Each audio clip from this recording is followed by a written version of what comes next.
Nok mar nurses e ute mag thieth mag piny owacho e pacho ka koro weyo nyithindo matindo kama tek ahinya to yor yudo thieth mowinjore. Nonro manochiw gi riwruok mar KEMRI nyiso ni osiptende mang'eny koro chuno ni bet gi jochiw thieth achiel kuom nyithindo 19.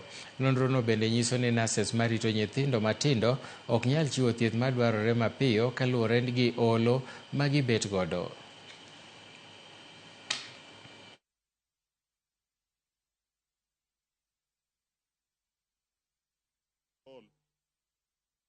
One nurse can be taking care of either anything from 15 to 30 babies in a 12-hour shift. And so in that time, the nurse approximately has around 30 to 35 minutes per baby over the whole 12-hour shift. So I think one of the questions we ask ourselves is how much can you do in a 12-hour shift if you have only about half an hour to take care of a very sick baby? And you're just one nurse maybe taking care of 15 to 20 babies.